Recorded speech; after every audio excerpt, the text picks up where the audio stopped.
it's Maya, and let's talk about how you can find your voice as an artist or intuitive. This is actually a subscriber question, and the person asked, do you have any advice on how to find my voice as an artist? Ever since I was little, I've been drawing and painting here and there. As I progressed, my styles changed. Plenty of them got through me. Then in a year or two, there'd be somebody who comes out as original with that same style and who made it really big. Just a few days ago, I saw another artist got big and is living their purpose with style as I used to do as a kid. It always used to flow when I started doing the work, and just recently I've decided to pursue my passion in art, but I feel stuck. My question is, how do I get in that good old state of flow where inspiration takes over and I become a channel? I'm very interested in your answer since you are a channel and you have your voice and it's so very beautiful. Thank you, Maya. So the first thing that I want to say is thank you. Like, I am honestly so honored that you consider me to be a channel and an artist, and really that you consider me to just be a channel for this creative energy. So thank you for that. In today's video, I want to first offer tips for opening up to that creative energy that flows through us, and then I also want to share with you guys what I do to get in creative flow. So first off, what is creative energy? You know, what is this creative energy? The creative energy is really the energy of our soul. So whether you're, you know, a painter or a sculptor or you want to be an intuitive, it's all really that pure energy from source. Creative energy comes from our soul. It comes from source, and there's unlimited creative energy available to us at all times. And that creative energy is best understood by our right brain. And so one of the most important things to get in flow is cultivating that right brain and learning to turn off that left brain that's always trying to talk to us about lists and numbers and logic and all of that stuff, and just practicing letting our soul lead our experience. When we're in creative flow, it's really similar to being like in meditation. It's really an altered state of consciousness, a spiritual state of consciousness. And when we are most activated as an artist, our art becomes an act of self-love. It becomes this process whereby our soul is able to sort of take charge of our experience and express our unique energy. So my first tip for nurturing your creative energy and your art is that you've got to do it for the joy of it. You have to produce your art for the joy of it because you love doing it, right? Like, the joy, I think, is whenever we're in a state of joy, that's when we know that, yeah, we're really in alignment with our soul. One comment that I get a lot of times with my readings, which is really what I consider my art, if you will, a lot of people say, Maya, I can just tell when you're doing the readings that you're smiling so big. Your readings are just filled with so much joy, and a lot of times I'm like laughing and I'm just really engaged when I'm doing it, and it's because I love it. It's because I don't know, like, I just feel so happy to be doing what I'm doing. It's really about, first and foremost, about cultivating joy. When we're going to pursue a creative path and we really want our creative work to be imbued with divine energy, that needs to be the priority. It needs to be the priority that our medium, whatever it is, you know, if it's a visual medium, an auditory medium, whatever our medium is as an artist, our purpose is to fill that medium with divine energy, and that needs to be the purpose if we really want to flourish. And I mean that the purpose needs to be to cultivate that divine energy as opposed to the purpose of receiving recognition. So a lot of us can, you know, we really want people to see our work, right? You want people to see your work. You want people to recognize the beauty in it. And yet, if that becomes the priority for people to see it, then the real essence of the work is lost. Does that make sense? So as you're going to begin your creative path, it's really important to release the outcome. Release the outcome of people needing to respond a certain way. Release the outcome and expectations of what the end result is going to look like. And that can be easier said than done. In order for us to be in a flow where we're really allowing our soul essence to lead the creative process, we must have no expectations of what the end result is going to be. If any part of you is engaged in this process for the purpose of bolstering your ego in any way, or for the purpose of proving to other people your abilities or things like that, that may be a sign that your ego mind is involved, which will ultimately be a detriment.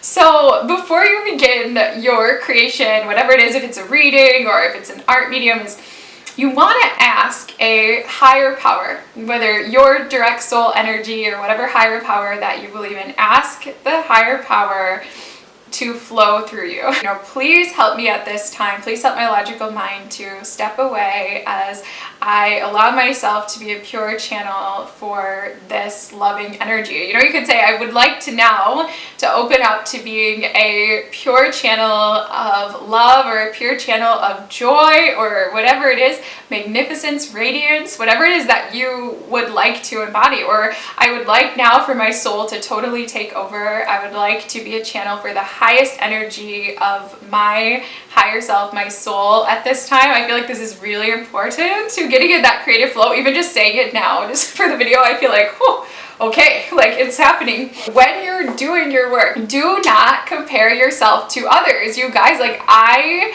have never heard another twin flame reading before, for example. Like, I don't compare my readings to other people. I don't even know what other people are doing for their readings or what they're like. Like, I just do what I do, and you've got to just do what you do. Don't compare your work to other people doing similar things. I think when we compare our work, it stifles our ability to innovate. Pay no attention to other people that are doing what you're doing, especially at first. The first thing that I like to do when I know that I would like to produce something creative is that I make sure that all of my material things are taken care of first. So you know how our mind can tell us all the things that we need to do, like, oh, you need to go to the grocery store, you need to pick up bananas, and you need to call your dentist, or you need to call your doctor, and you need to vacuum your car, or whatever, right? Like, there's all these things that we have to do in the material world. And what I find is that those things become a detriment to the creative process. So if you're trying to be an artist,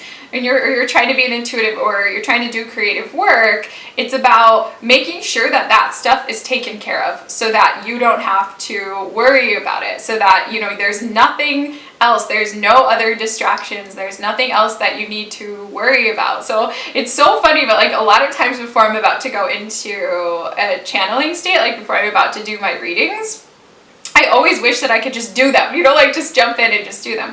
But I always find if there's anything on my mind, I have to do it. Let's say that my shoes are strewn about the floor or something like that. Like, I have to put them away. Like, I have to make sure that all those little things are taken care of or written down first, so that I can be fully present. So anything that's pulling your presence, I would say take care of that stuff first. So the next thing that I do to get in creative flow is that I like to enter a state of timelessness. I like to shut out the world. In fact, I love doing this. I love it. You know, it really helps me. Like, you've got to figure out where your creative space is going to be, like where in your house or wherever that you're going to be creative, and then figure out like what helps you to get into an altered state or an enlightened state. So for me, it's really shutting out the world. So right before I'm about to begin, I will close the shades, and I even have blackout curtains. So I'll enter a space of like total darkness, and I'll unplug the lamps and stuff like that. And then I light a candle. I like to work by candlelight. It's really my jam, but just like one single small candle, like almost complete darkness.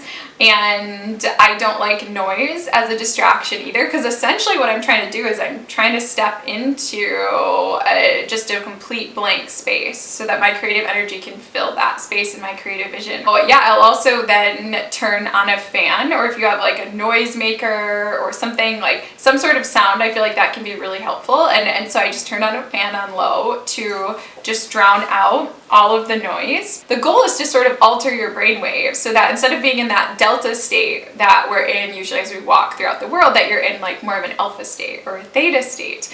And so you want to do whatever helps you to cultivate that state of mind. It's really about creating a sacred sort of ritual, for lack of a better word, around your creative process and cultivating and nurturing that enlightened state. And so for me, what works really well is tones. Like, I find that I'm really sensitive to sounds, like having the same sort of sound that you always play or tone that you always play before you're about to go into that state, I think is really, really helpful. And I just sing tones. Like, the very final thing that I'll do before opening up as a channel is I will just sing a particular frequency, usually something like this.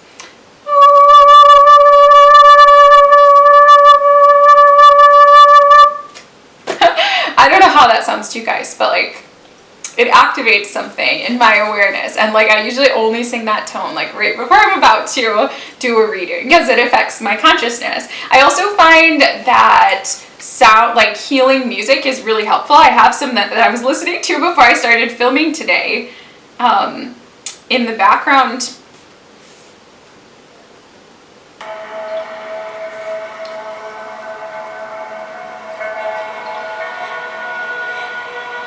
Yes, okay. So I find that sound meditations and stuff like that, really, that I'm very sensitive to them.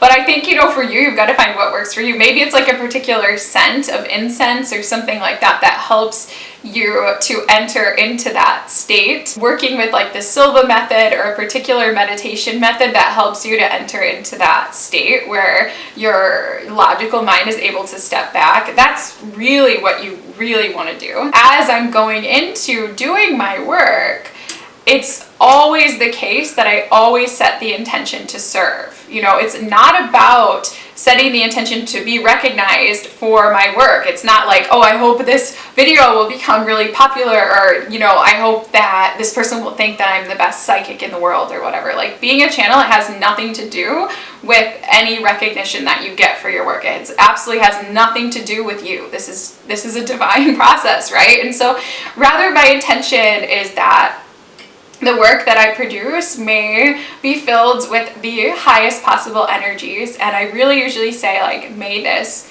you know, this frequency reach all who need it at this time, and may the highest light, the highest joy that is flowing through this work, may it just reach into the hearts and souls of those who need it, helping to transform them and helping to strengthen them and find their way back home to themselves, or something like that. But you want to have a clear intention that's focused on serving others, and may this creation help people to remember the truth of their soul, or whatever it is. But that intention to serve, I feel, is so important as an artist, because, you know, really, like, what's the difference between just somebody who does a Pinterest craft or something like that versus like somebody who creates art? And, you know, I think that the difference is that somebody who's an artist, that their work like reaches inside of others, and it somehow speaks to the soul of other people. Like, it stirs something in the deeper part of our being. So you want to set the intention to do that, that this may stir something in the deeper part of other people's being.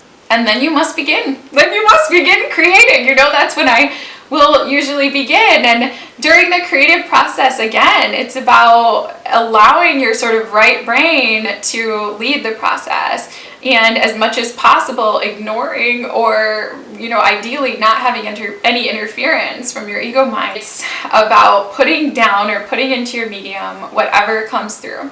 Whatever comes through. You know, maybe you're making a painting and maybe you had in mind a certain color palette, but you feel this impulse to, like, maybe it's a pastel color palette, you feel this impulse to add like a real dark brown or burgundy or something like that, and your mind says, no, don't, the end result won't be beautiful. It's important to do it anyway, because your creative ability is some deeper part of yourself is leading the process. So you've got to listen to that part and just edit nothing. You know, being a channel is about just saying, for in my case, whatever comes through, or in your case, you know, I'm not sure what type of art that you're doing, but just putting down whatever comes through. And remember, again, it's not about what other people think. A lot of our like famous artists or prominent artists now were not necessarily the most well received at their time, because what they were doing didn't fit in with the prevailing norms. And so you've got to be willing to be that one who's breaking the mold, possibly, you know, but just doing whatever your soul is leading you to do. I really recommend practicing this. I think the more that we do it and practice opening up as a channel, the more that we're going to be able to overcome our fears, and the better that we're going to be able to do. Creative energy ebbs and flows. Like, you may feel very inspired at certain times of the month, like around the full moon or new moon or stuff like that. You know, some days you're going to be filled with creative inspiration and you're just going to be buzzing, and other days you're not. But, you know, I think it's a best practice to work every single day and create every single day and get used to it, you know, so you're training your body to be able to hold this creative energy. There's no magic trick, it's just doing it, you know. And some days you might enter a creative state and you might produce and you might lose all sense of time and hours could go by and you're just so much in flow. And another day you might have to force it a little bit more. But I think practicing our craft every single day is really important, because it's only through experience that you're going to start to trust yourself. Like, right, I did this yesterday, I did this today, and the more you practice it, the easier it'll be. And once you're finished with your creation, whatever it is, once you're finished, then you want to offer thanks and gratitude. Thank you to a higher power. Thank you for allowing me to be a channel of this divine energy during this time. Thank you for supporting me in my work. This sort of reverence and sincerity, I feel, is very, very important for success in this field. But that's what I would recommend. You nurture your enlightened state. Figure out what helps you to access your sort of right brain or that alpha state of mind. Figure out what helps you to access that. Nurture it. Create a sacred space where you go to create, and nurture that space, and then just get out of your own way. Honor exactly what is coming through with a very pure intention that it may serve others or help them to connect with their own souls somehow. And when you're finished, express gratitude, repeat daily, and I think that you'll have a lot of success. So guys, I hope that you have enjoyed this video. If you have, please feel free to come back any Tuesday or Friday for more videos here on the Maya's Dream channel. So thank you again, and namaste. Bye.